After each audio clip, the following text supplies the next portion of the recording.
प्रिय विद्यार्थियों, मैं डॉक्टर प्रभात रंजन, सहायक प्राध्यापक संत गुरु घासीदास शासकीय स्नातकोत्तर महाविद्यालय कुरुद। आज मैं आपको शब्दालंकार बताऊंगा। इससे पहले कि हम शब्दालंकार की चर्चा करें, हम थोड़ी सी चर्चा अलंकार पर करेंगे। अलंकरोतीति अलंकारः, अर्थात जो अलंकृत करे वह अलंकार है। आचार्य दंडी ने अलंकार को परिभाषित करते हुए कहा, काव्य शोभाकारान धर्मान अलंकारान प्रचक्षते। काव्य शोभाकारान धर्मान अलंकारान प्रचक्षते, अर्थात काव्य की शोभा बढ़ाने वाले धर्म को अलंकार कहते हैं। जिस प्रकार मानव शरीर को अलंकृत करने के लिए सोने चांदी के आभूषणों का प्रयोग किया जाता है, उसी प्रकार काव्य को अलंकृत करने अथवा उसकी शोभा बढ़ाने के लिए अलंकार का प्रयोग होता है। अलंकार पद की हम यदि शाब्दिक व्याख्या भी करें तो इसमें दो पद हैं, अलम और कार, जिसका अर्थ भी अलंकृत करना अथवा शोभा बढ़ाना ही है। प्रसिद्ध रीतकालीन कवि और आचार्य केशवदास ने अलंकार को परिभाषित करते हुए कहा, जदपि सुजात सुलक्षणी सुवर्ण सरस सुवृत्त भूषण बिन न विराजई कविता बनिता मित। अर्थात जिस प्रकार सुंदर उच्च कुलोत्पन्न मधुर स्वभाव वाली स्त्री बिना आभूषण के शोभा नहीं देती, सुंदर नहीं लगती, उसी प्रकार उत्तम वर्ण छंद रस आदि से युक्त कविता भी अलंकार के बिना पाठक के मन को नहीं भाती। आचार्य रामदहिन मिश्र ने अलंकार को काव्य का उत्कर्ष हेतु माना है, परंतु उन्होंने उसकी मात्रा पर प्रतिबंध लगाया है। वे लिखते हैं कि रचना में कल्पना एवं अलंकार को वहीं तक प्रश्रय देना चाहिए जहां तक भाव को सुरूप बनाया जा सके अथवा भाव का सौंदर्य नष्ट न हो। अर्थात अलंकार का प्रयोग काव्य में उतना ही करें जितनी आवश्यकता है और जिससे वास्तव में काव्य की शोभा बढ़े। अर्थात वे काव्य में या साहित्य में अलंकार का सम्यक प्रयोग चाहते हैं। वे चाहते हैं कि काव्य में अलंकार का प्रयोग युक्त हो, आवश्यकता से अधिक अलंकार का प्रयोग न हो और आवश्यकता से कम अलंकार भी न प्रयोग किए जाएं। कविता या साहित्य जिसमें शोभा कारक लगे उतना ही अलंकार का प्रयोग होना चाहिए। अलंकार के प्रायः तीन भेद माने गए हैं। पहला शब्दालंकार, दूसरा अर्थालंकार और तीसरा उभयालंकार। अर्थात जहां शब्द में अलंकार हो या चमत्कार शब्द के माध्यम से प्रकट हो, शब्दालंकार कहलाता है। जहां अर्थ के कारण काव्य में चमत्कार उत्पन्न हो, वहां अर्थालंकार होता है, और जहां शब्द और अर्थ एक दूसरे के आश्रित रहकर दोनों का चमत्कार उत्पन्न करते हैं, उसे उभयालंकार कहा जाता है। अब हम शब्दालंकार की चर्चा करेंगे। हिंदी में अनुप्रास, श्लेष, वक्रोक्ति, यमक, पुनरुक्ति प्रकाश और वीप्सा आदि शब्दालंकार हैं। सर्वप्रथम हम शब्दालंकारों में अनुप्रास पर चर्चा करेंगे। वर्णों के साम्य को अनुप्रास कहते हैं, अर्थात जहां एक ही वर्ण की बार बार आवृत्ति हो वहां अनुप्रास होता है। उदाहरणार्थ, बंदों गुरुपद पदुम परागा सुरुच सुबास सरस अनुरागा। यहां पद पदुम परागा में पवर्ण की आवृत्ति तथा सुरुच सुबास सरस में स्वर्ण की आवृत्ति हुई है, अतः यहां अनुप्रास अलंकार है। अनुप्रास के दो भेद माने गए हैं। पहला वर्णानुप्रास और दूसरा शब्दानुप्रास। वर्णानुप्रास में निरर्थक वर्णों की आवृत्ति होती है और शब्दानुप्रास में सार्थक वर्णों की आवृत्ति होती है। शब्दानुप्रास को लाटानुप्रास भी कहा जाता है। वर्णानुप्रास 4 प्रकार के माने गए हैं: छेकानुप्रास, वृत्त्यानुप्रास, सुत्त्यानुप्रास और अंत्यानुप्रास। छेकानुप्रास स्वरूप और क्रम से अनेक व्यंजनों की आवृत्ति को हम छेकानुप्रास कहते हैं, अर्थात जहां अनेक वर्णों का एक बार सादृश्य हो, छेकानुप्रास कहलाता है। उदाहरणार्थ, मंद मंद चली अलिन को करत गंध मत अंध, कावेरी बारी पवन पावन परम सुचंद। मंद मंद चली अलिन को करत गंध मद अंध, कावेरी वारी पवन पावन परम सुचंद। यहां गंध और अंध में ध तथा कावेरी और वारी में र वर्ण की आवृत्ति होने के कारण छेकानुप्रास है। एक दूसरा उदाहरण भी द्रष्टव्य है। इस करुणा कलित हृदय में अब बिकल रागिनी बजती। इस करुणा कलित हृदय में अब बिकल रागिनी बजती। यहां करुणा और कलित में क वर्ण की 2 बार आवृत्ति हुई है। वृत्त्यनुप्रास, वृत्त्यनुप्रास अलंकार जहां एक व्यंजन की आवृत्ति अनेक बार हो, वहां वृत्त्यनुप्रास अलंकार होता है। जहां एक व्यंजन की आवृत्ति अनेक बार हो, वहां वृत्त्यानुप्रास होता है। उदाहरण के लिए, रस सिंगार मज्जन किए, कंजन भंजन उदयन, अंजन रंजन हु बिना, खंजन गंजन नयन।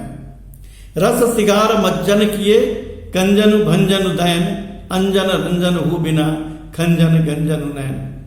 इस दोहे में ज और न वर्ण की अनेक बार आवृत्ति होने से वृत्त्यनुप्रास है। एक दूसरा उदाहरण लीजिए। तरणी तनुजा तट तमाल तरुवर बहु छाए। यहां तरणी तनुजा तट तमाल तरुवर, इसमें त वर्ण की अनेक बार आवृत्ति हुई है, अतः यहां वृत्त्यनुप्रास है। अंत्यानुप्रास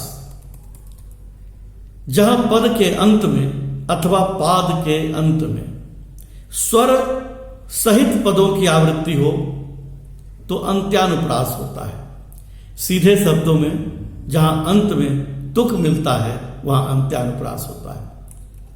नभलाली चाली निशा चटकाली धुनिकीन, रतिपाली आली अनत आए बनमाली। यहां कीन और लीन अंत में तुक मिलता है। इसी तरह एक और उदाहरण देखिए। वह आता 2 टूक कलेजे के करता, पछताता पथ पर आता। आता, करता और पुनः आता में तीनों में अंत में ता आया है, अतः अंत्यानुप्रास है। अब हम शब्दानुप्रास अथवा लाटानुप्रास पर विचार करेंगे। लाटानुप्रास अलंकार जहां शब्द और अर्थ दोनों की आवृत्ति में तात्पर्य की भिन्नता हो।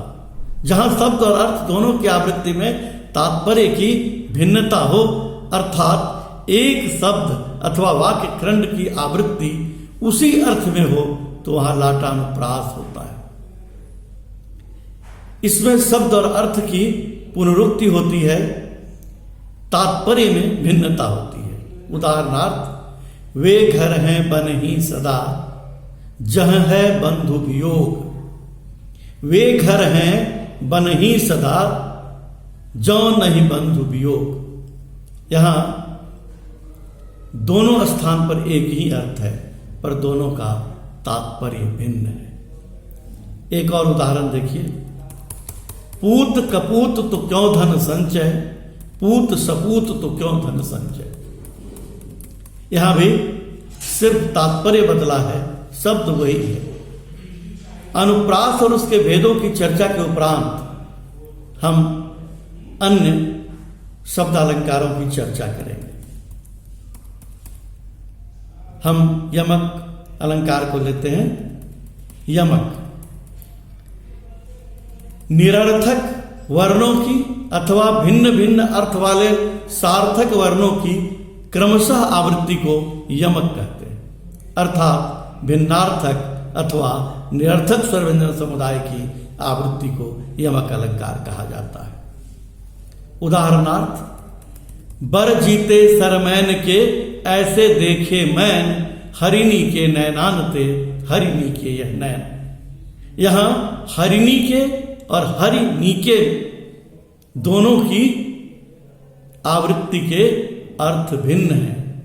एक और उदाहरण देखिए, जलजात जूलजात चख छवि झक छिपी जलजात, जलजात सुलखित सब तन ही जलजात।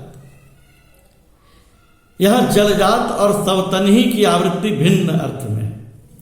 एक जलजात यानी जल में जन्मा हुआ और दूसरे जलजात का अर्थ जल में चला जाना है, अर्थात यहां यमक अलंकार है।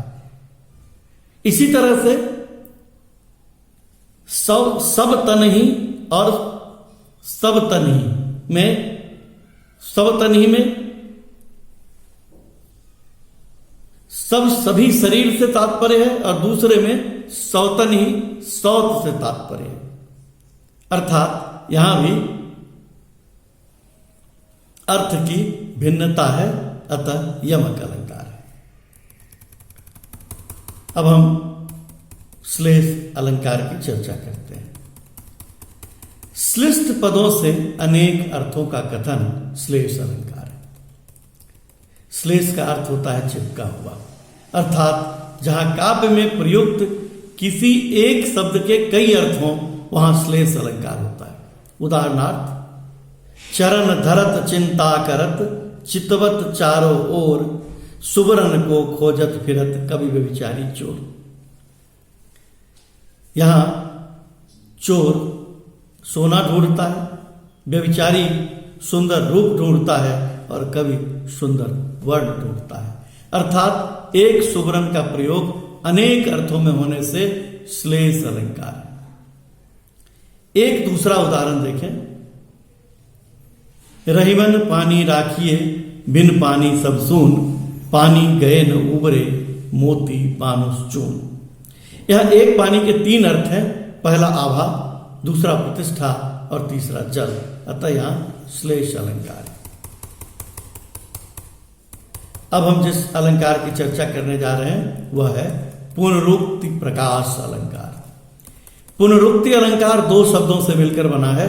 पुनः जो रुक्ति अर्थात जब कोई शब्द दो बार दोहराया जाता है तो वहां पुनरुक्ति होती है, परंतु इसमें अर्थ और भावना का प्रकाशन विशेष सबलता से होता है। उदाहरणार्थ, फेरी फेरी बरसा ऋतु आई। यहां फेरी फेरी की आवृत्ति, अथवा मधुर मधुर मेरे दीपक जल, इसमें मधुर मधुर शब्द भी दो बार आया है। इससे जुड़ा हुआ एक और अलंकार है जिसे वीप्सा कहते हैं। वीप्सा अलंकार में घृणा, घबराहट, आश्चर्य और रोचकता से किसी शब्द को दोहराया जाता है। उदाहरण के लिए, बिहग बिहग फिर चहक उठे पुंज पुंज। यहां बिहग बिहग एवं पुंज पुंज में रोचकता के कारण वीप्सा अलंकार है। और अब हम वक्रोक्ति अलंकार की चर्चा करें। जब वक्ता के कथन का श्लेष अथवा काक से श्रोता अन्य अर्थ करे तो वक्रोक्ति अलंकार होता है, अर्थात वक्ता ने जिस अभिप्राय से जो वाक्य कहा है, श्रोता उसका भिन्न अर्थ में कल्पना कर उत्तर दे तो वक्रोक्ति अलंकार होता है। उदाहरणार्थ, को तुम है घनश्याम हम तो बरसो कित जाए। यहां कृष्ण ने घनश्याम अपना नाम बताया। को तुम है घनश्याम हम, कौन हो तुम? हम घनश्याम हैं। कृष्ण ने अपना नाम बताया, पर राधा ने उसका अर्थ मेघ लगाया। अतः यहां वक्रोक्ति अलंकार। एक और उदाहरण देखिए, एक कबूतर देख हाथ में पूछा कहाँ अपर है, उसने कहा अपर कैसा, वह उड़ गया सपर है। अपर का अर्थ दूसरा और नूरजहां ने उसका अर्थ लिया बिना पर का, अर्थात यहां भी वक्रोक्ति अलंकार है। तो इस प्रकार हमने विभिन्न शब्दालंकारों के बारे में जाना। हमने विभिन्न शब्दालंकारों की परिभाषा और उसके उदाहरण देखे। धन्यवाद।